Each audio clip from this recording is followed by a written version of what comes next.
semuanya, perkenalkan saya Putu Rati Prisanti, nomor absen 24. Perkenalkan, nama saya Igede Damar Arya Erlangga, nomor absen 13. Saya Khairul Farah Ramadan dari kelas 9B nomor absen 17. Perkenalkan, nama saya Muhammad Satrio Utomo, kelas 9B, nomor absen 19. Saya Ryan Bina Ramadan dari kelas 9B, nomor absen 29. Perkenalkan, nama saya Rizky Dwi Maulana Akbar, kelas 9B, absen 30. Kami dari kelas 9B kelompok 6 dan hari ini kita akan presentasi sedikit mengenai bioteknologi, lebih spesifiknya pada bidang pertanian. Saya akan menjelaskan bioteknologi dibagi dua, yaitu bio dan teknologi. Bio artinya makhluk hidup. Teknologi artinya suatu cara alat untuk memudahkan manusia dalam memecahkan masalah atau membuat produk yang berguna. Bioteknologi adalah penggunaan organisme bagian dari organisme untuk membuat suatu produk atau jasa sehingga dapat mensejahterakan manusia. Bioteknologi dibagi 6, yaitu pangan, pertanian, peternakan, lingkungan, forensik. Nah, setelah kita mengetahui apa itu bioteknologi, saya akan menjelaskan sedikit tentang bioteknologi pertanian dan apa saja tujuannya.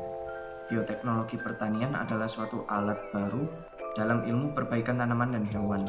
Teknik ini menggunakan teknologi penyambungan atau penggabungan sel dan gen untuk memperbaikan tanaman dan hewan atau untuk menghasilkan produk baru.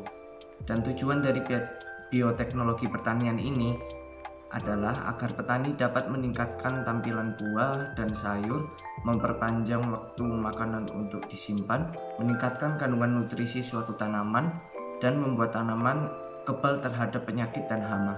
Bioteknologi konvensional adalah bioteknologi yang memanfaatkan mikroorganisme secara langsung untuk menghasilkan suatu produk.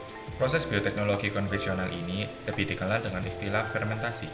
Contoh hasil produk bioteknologi konvensional ini antara lain yaitu yogurt, keju, bir, tape, dan tempe. Oke teman-teman, jika tadi adalah bioteknologi pertanian konvensional, sekarang adalah bioteknologi pertanian modern. Bioteknologi pertanian modern merupakan modifikasi genetik dalam bentuk pembiakan selektif yang dapat digunakan untuk mendapatkan sifat-sifat tertentu dari tumbuhan atau hewan. Untuk contohnya ada kultur jaringan atau bisa disebut dengan in vitro, dan yang kedua ada rekayasa genetik, dan yang terakhir ada fusi protoplas. Yang pertama ada rekayasa genetik. Apa sih rekayasa genetik? Nah, rekayasa itu sendiri itu artinya kan manipulasi. Sehingga rekayasa genetika itu bisa kita definisikan sebagai memanipulasi susunan gen suatu organisme. Atau bisa kita anggap merekombinasi atau menyisipkan gen DNA suatu organisme ke organisme lainnya sesuai dengan sifat yang kita inginkan pada organisme tersebut. Nah, hasil dari rekayasa genetika ini bisa kita sebut sebagai tanaman transgenik, atau nama lainnya adalah GMO, yaitu Genetically Modified Organism. Nah, di PPT ini sudah diletakkan beberapa contoh. Yang pertama ada contoh sebagai padi atau golden rice, yang kedua ini ada jagung, kapas, dan kentang, dan yang ketiga ada tembakau. Saya jelaskan sedikit masing-masing. Yang pertama padi atau golden rice. Nah, di sini tuh apa sih sifat yang kita inginkan dari padi tersebut? Nah, para petani itu menginginkan padi tersebut untuk mengandung provitamin A. Sehingga bagaimana caranya mereka memodifikasinya?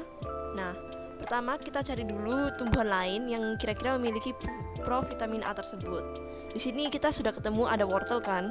Nah, akhirnya cara yang kita modifikasi adalah dengan mengambil gen pengode provitamin dari wortel dan disisipkan ke dalam gen padi tersebut sehingga menghasilkan golden rice.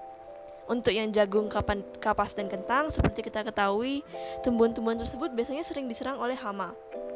Sehingga sifat yang kita inginkan adalah untuk agar tanaman-tanaman tersebut tahan atau resisten terhadap hama.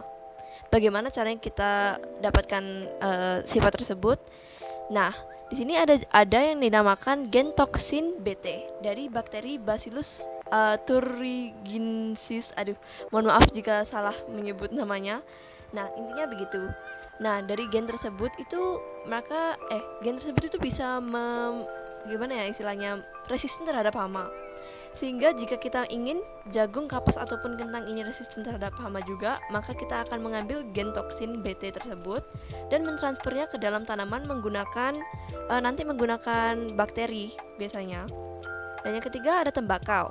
Biasanya saat di musim dingin, tembakau ini pertumbuhannya lumayan terhambat, sehingga kita menginginkan sifat tembakau yang tahan terhadap cuaca dingin.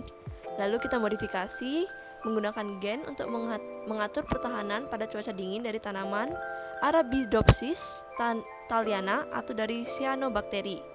Nah, lalu hal tersebut kita masukkan ke dalam tembakau tersebut. Baik, jadi di slide ini bakal saya jelaskan lebih lanjut mengenai yang jagung tadi itu ya. Jadi di sini seperti yang tadi saya katakan, jagung itu sering sekali diserang oleh hama.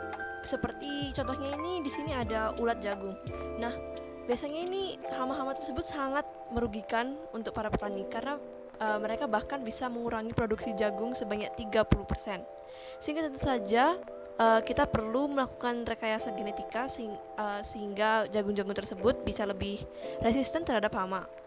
Step pertama, kita perlu menyiapkan potongan gen DNA yang kita dapatkan dari bakteri Bt agar lebih gampang disebutnya, yang mengandung gen yang bisa dianggap tahan dari serangan hama. Di sini kenapa kalau kita menggunakan bakteri Bt? Karena bakteri Bt ini mengandung ada gen protein toksin yang bisa dianggap bersifat seperti sebuah pestisida alami begitu. Sehingga pasti cocok banget kan untuk kita rekayasa genetika bersama jagung tersebut. Nah, di sini potongan gennya kita isolasi terlebih dahulu. Setelah itu kita lanjut ke step selanjutnya, yaitu kita mencari perantara atau vektor. Nah, di sini kita akan menggunakan namanya bakteri Agrobacterium untuk sebagai perantaranya. Nah, kenapa kok kita memilih untuk menggunakan bakteri ini? Karena sifat dari bakteri ini itu sebenarnya bisa menginvasi atau menginfeksi istilahnya hampir semua tumbuhan. Nah, selain itu kita juga menggunakan bakteri ini karena bersifat prokaryotik atau sifatnya tidak memiliki dinding sel. Di sini juga bisa kelihatan ya DNA-nya berbentuk lingkaran begitu. Istilah dari DNA yang bentuknya bulat tadi itu sebenarnya namanya plasmidei. Nah, selanjutnya itu kita akan mengambil bagian DNA yang sudah kita potong tadi, yang sudah diisolasi, lalu kita akan menyisipkan DNA tersebut kepada plasmidei tersebut.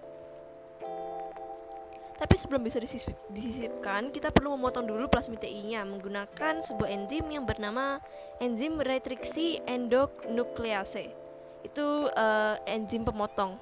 Setelah dipotong baru bisa kita masukkan DNA yang sudah kita potong tadi. Nah, caranya kita menyisipkan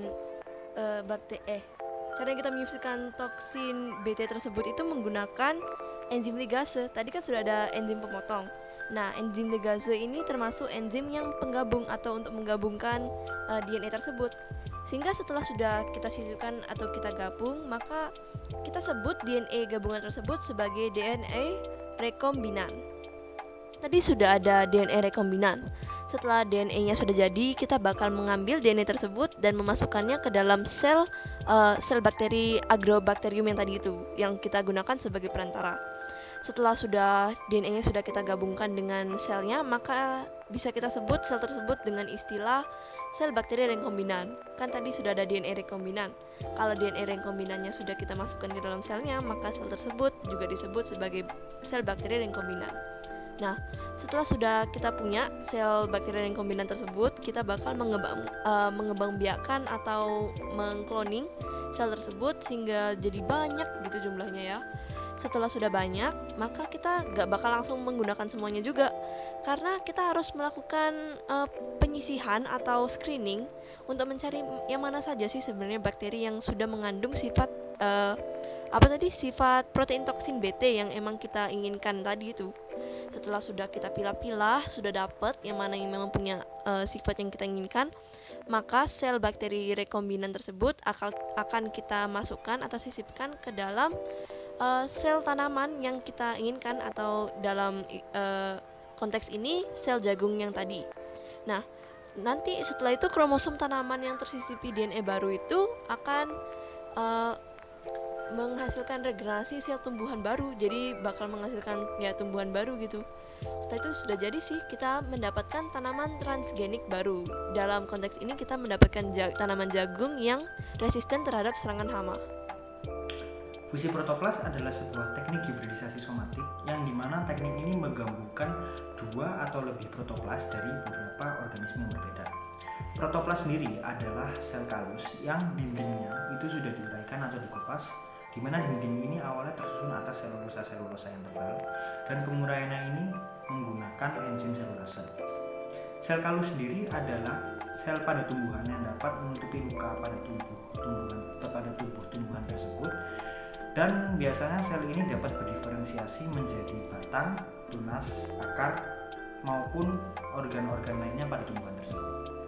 Sebagai contoh, ada tumbuhan brokoli dan tumbuhan kembang kol yang akan disilangkan dengan menggunakan proses fusi protoplas. Jadi pertama-tama akan diambil beberapa sel dari kedua tumbuhan ini. Sel B untuk tumbuhan brokoli dan sel K untuk tumbuhan kembang kol.